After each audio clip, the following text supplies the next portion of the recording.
Ayon, nagbabalik po ang ating palatuntunan sa ganang mamamayan. At sa araw po ito, gaya ng aming pinangako sa inyo, kasama po natin ang tagapagsalita ng Iglesia ni Cristo, ang kapatid na Edwil Zabala. Ka Edwil, magandang hapon po sa inyo. Magandang hapon po, Kuya Jen at Kuya Nelson. Magandang hapon po sa inyo.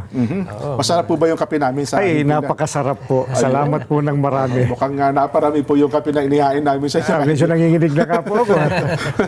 Una po, kamusta muna kayo, Ka Edwil? Mabuti po, awa ng Diyos po. Ayan, opo. Nako, simulan ko na po agad, Ka Edwil, dito po sa mga maiinit na isyu. Marami po kasi ang mga nagtatanong sa amin mula nito nakalipas na mga araw at kung saan-saan pa. Una po, ay marami po nagtatanong kasi kung ano raw po ba ang masasabi ng Iglesia ni Cristo sa kasalukuyang sitwasyon po ng ating bansa, Ka Edwin. Kuya Jen, sa iyo nang galing ang tanong. Pasensya ka na, hihingi na ako ng dispensa, Kuya Nelson, Opo, Kuya Jen. opo. Sa inyo nang galing ang tanong, pero i-address ko sa audience natin ang Sige sagot. po, tama po. Sila po kasi yung nagtatanong talaga. Opo, kaya sa kanila dapat makarating.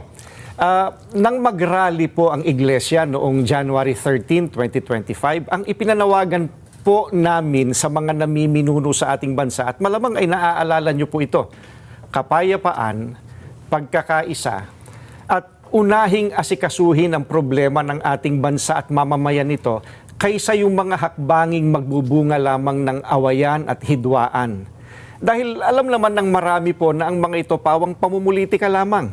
Ang nakakalungkot po ay yung panawagang yun ng Iglesia ni Cristo tila hindi pinakinggan ng mga kinaukulan. Kaya nga po, Kuya Jen, nangyayari yung mga nangyayari ngayon. Ayun, oho. Mahirap talaga yung hindi nakikinig, no? Oo nga. Pero dapat po maging specific tayo dito. Dahil baka hulaan nila kung ang dami kasi nangyayari ngayon. Ano po yung tinutukoy nyo dito na mga pangyayari ngayon? Ayun. Again, Kuya Nelson, ano po?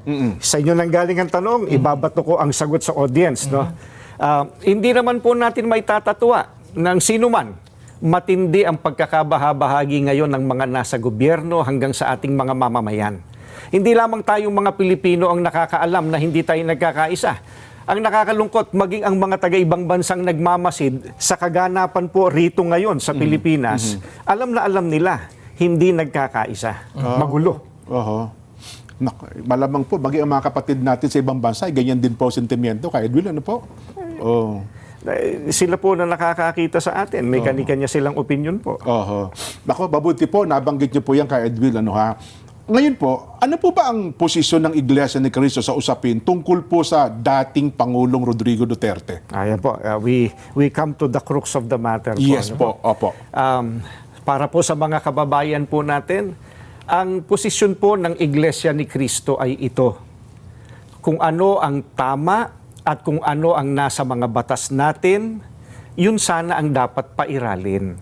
Huwag po itong pilipitin para umayon sa nais ng sinuman.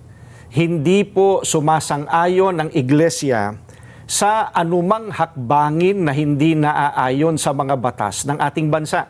Sapagkat ang batas po ang salalayang nagpapanatili ng kaayusan sa ating bansa. Kapag ang batas ay binaliwala, ay nagbubunga ito ng kaguluhan, hidwaan at kawalang hustisya. Alam niyo po iyan.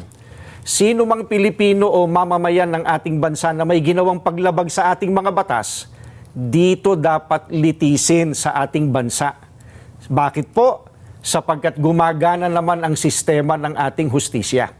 Hindi po natin sinasabing wag litisin ang dating Pangulo sa mga iniaakusa laban sa kanya.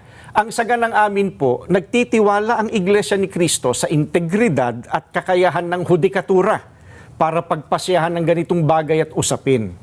Ang mga hukom natin ay may kakayahan po na gampanan ang kanilang tungkulin, na ipataw ang tamang hustisya at pairali ng katarungan sa lahat ng sandali. Kaya, hindi natin dapat isuko ang soberenya ng ating bansa sa iba. Yan po ang posisyon natin. Ayun, malinaw na malinaw. So, Nelson, wala palang kinalaman sa rally. Kung ano man pagkilos. Kung ano man pagkilos sa kasabay ng kaarawan ng dating Pangulong Rodrigo Duterte. Hindi ito wala po. Kung ano ang batas, yun dapat na umiral. Sa kasalukuyan pong pangyayari. At dapat po ay dito, litisin sa ating bansa. Ka Edwin, meron pa po ba kayo gustong idagdag sa mga nabanggit pa po ninyo? gusto ko lang po sabihin, masarap yung kape. Huwag ko kayo madadala na Opo. imbitahan uli kami at makapagkape po rito kasama ninyo. Ayun. Maraming salamat po sa inyo sa pagkakataong ito. Ayan, maraming pong salamat ka Edwil, ang tagapagsalita po ng Iglesia ni Cristo. Magbabalik pa po ang Saganang Mamamayan.